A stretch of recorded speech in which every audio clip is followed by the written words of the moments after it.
আসসালামু আলাইকুম, সবাই কেমন আছেন? আলহামদুলিল্লাহ, আপনাদের দোয়া আমি অনেক ভালো আছি। আয়াত মামস ব্লগ দেখার জন্য সবাইকে স্বাগতম জানাচ্ছি। হাই এভরিওয়ান, সবাই কেমন আছেন? আমি তো ভালোই আছি। আজকে আমি বানাবো সর্ষে বাটা দিয়ে বেগুন ভাজা। তো কীভাবে আমি ভাজবো সেটাই আপনাদের সাথে আজকে আমি শেয়ার করবো, বা আজকে আমি কীভাবে খেলাম সেটাই আপনাদের সাথে শেয়ার করবো। তাহলে সর্ষেটা বেটে নিই আর বেগুনটাও কেটে নিই। আমার সর্ষে কিন্তু বাটা শেষ, বেগুনও কাটা শেষ। এখন আমি কিভাবে মশলা দিব সেটাই দেখাবো। আর পাতলা পাতলা করে কিন্তু স্লাইস করে কেটে নিয়েছি। আমি কিন্তু বেগুনটা একটু কম নিয়েছি, কারণ আয়াতে বাবাকে তো বেগুন ভাজা খায় না, আমি একাই খাবো। এই জন্য আমি অল্প পরিমাণে নিয়ে আপনাদের সাথে দেখালাম কীভাবে আমি খেলাম। হলুদ গুঁড়া, মরিচের গুঁড়া দিয়ে দিলাম।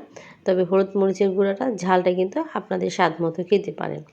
দিয়ে দিলাম সামান্য একটু আদা রসুন বাটা, হালকা একটু গোলমরিচের গুঁড়া।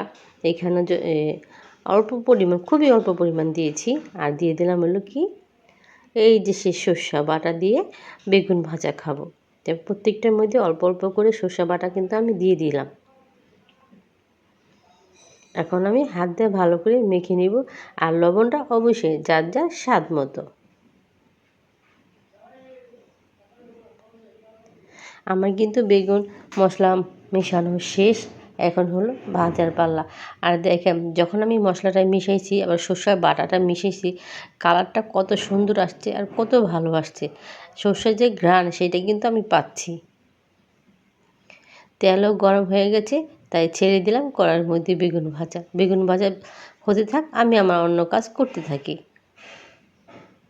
এই যে বেগুন ভাজা কিন্তু মোটামুটি এক পিঠ হয়ে গেছে, তাই আমি কিন্তু উল্টোই দিলাম। কেমন হলো বেগুন ভাজাটা অবশ্যই কিন্তু কমেন্ট করে দিবেন। সর্ষে দিয়ে বেগুন ভাজা না খেলে কিন্তু আপনারা বুঝবেন না, খেতে হবে তাহলে বুঝতে হবে যে বেগুন দিয়ে সর্ষে বাটা ভেজে খাওয়াটা কত মজা।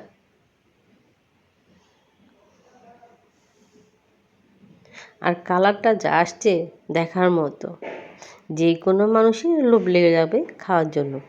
আমার কিন্তু ভাজা শেষ এবং প্লেটও তুলে নিলাম একটা কাঁচামরিচের সাথে।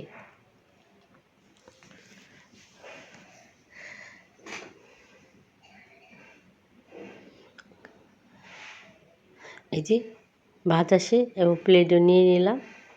2 পিস নিলাম, 2 পিস আগে খেয়ে নিই, তারপরে বাকিটা খাবো। তো বাকি খেয়ে দেখি, তারপর আপনাদেরকে জানাই কেমন লাগছে। সাথে একটা কাঁচামরিচও নিয়ে নিলাম। বিসমিল্লাহ বলেই শুরু করে দেব খাওয়া।